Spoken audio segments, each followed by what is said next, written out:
I got to start today's prophecy update this way. Something happened last week on Wednesday. And for those of you who are students of Bible prophecy, I'm certain it did not escape your notice. But not only was it historic, it was profoundly prophetic. And what I'm speaking of is the meeting in Sochi, Russia, that Putin had with Erdogan of Turkey and Rouhani of Iran. Now listen, I went through my notes this morning and I had to redo a lot of them because what happened last week has never happened before in history. And I don't know if it's possible to, and I know that saying this way has the potential of coming off sensational, and I don't want to do that. I think those of you who know me well enough know that I'm not like that. I mean, if something happens and it has prophetic significance, I'm going to tell you that. But if something happens that has unprecedented prophetic significance, I'm going to tell you that too. And that's what's happened.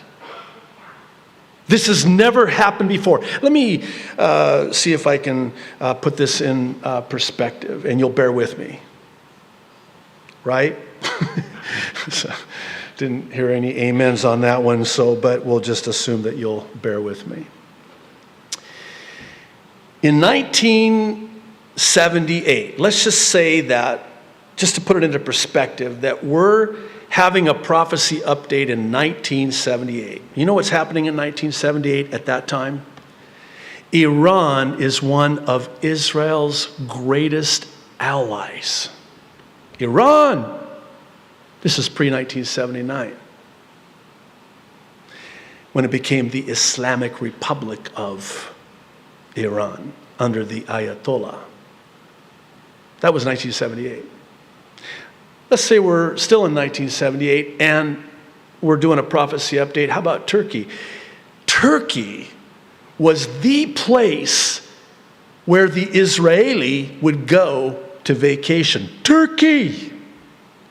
An ally of Israel, a friend to Israel. 1978. Here we are today, 2017. Russia, Iran, and Turkey. I'll call them the big three.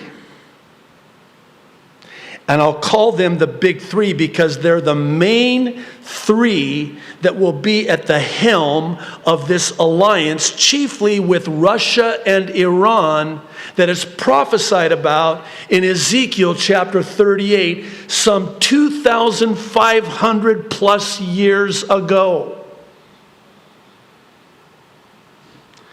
I want to put a slide up, especially for the benefit of those for whom Ezekiel 38 is unfamiliar. It's probably one of the most important prophecies in all of the Bible. And it foretells this allied attack against Israel. And I just want to take you through it quickly. And I want to read, beginning in verse 1, I'll read through to verse 8. And then I want to read verse 13. Let me preface it this way again, at the risk of sounding sensational. As I read this, we are reading today's news. What I'm about to read and explain is happening now. Now. It has never happened before. It is happening now. Listen, verse 1. The word of the Lord came to me. Son of man, set your face against Gog of the land of Magog. Who's that? Oh, the modern day area known today as Russia. The chief prince of Meshech and Tubal, prophesy against him," this is the leader, "and say, 'This is what the sovereign Lord says. I am against you, Gog, chief prince of Meshech and Tubal. I will turn you around, put hooks in your jaws, and bring you out with your whole army, your horses, your horsemen fully armed, and a great horde with large and small shields, all of them brandishing their swords.'" Listen, verse 5. Persia, Iran. In the last century, they were called Persia. This name change to the modern day name of Iran was just in the last century. Up until that point, they were always known as Persia. And by the way, in Iran, they're not Arabs, they're Persians. And they don't speak Arabic, they speak Farsi. These are Persians. Then Cush. Cush is the northern area known today of Ethiopia and Sudan. And then the next nation by its ancient name is Put. And this is modern day Libya, and also including parts of North Africa. Will be with them, with who? With Iran and Russia, with shields and helmets. Verse 6, here's another nation. Gomer, with all its troops, and interesting, Beth Togarma. Beth or Beth in Hebrew is the same word in Arabic. It's house, the house of Togarma. We would call the Saudi Ibn Beit Saud, the house of Saud. So this is the house of Togarma, or known today, Gomer and Beit Togarma, as Turkey. That's Turkey.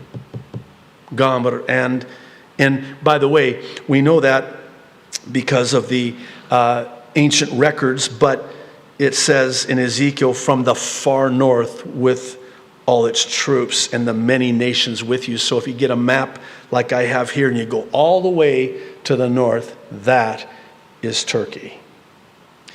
Get ready, verse 7, "Be prepared, you and all the hordes gathered about you, and take command of them. After many days you will be called to arms. In future years you will invade a land that has recovered from war, whose people were gathered from many nations to the mountains of Israel, which had long been desolate," almost 2,000 years.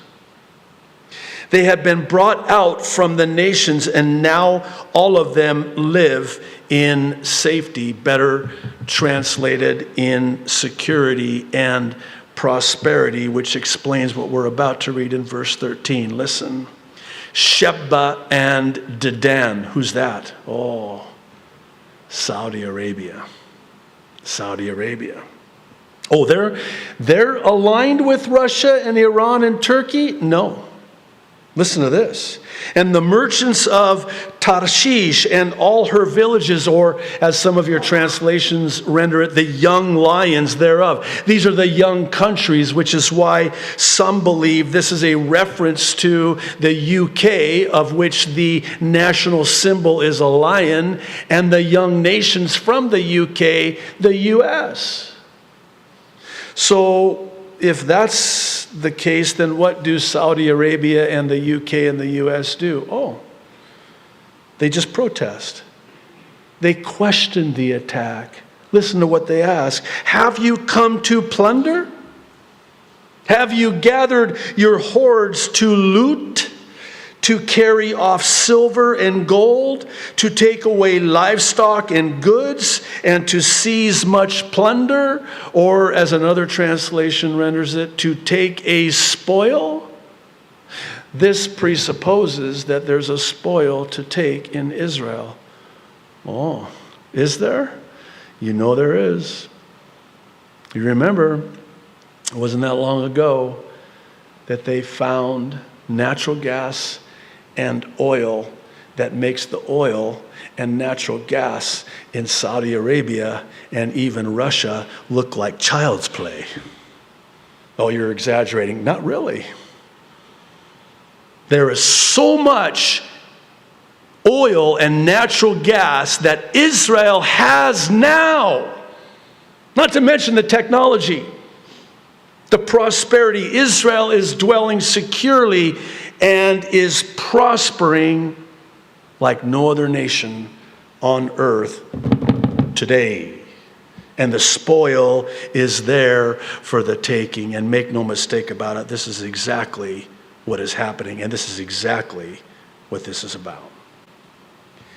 What we witnessed this last week with Russia, Iran, and Turkey is now, I believe, the aligning of every nation to a nation exactly as was recorded in this prophecy in Ezekiel.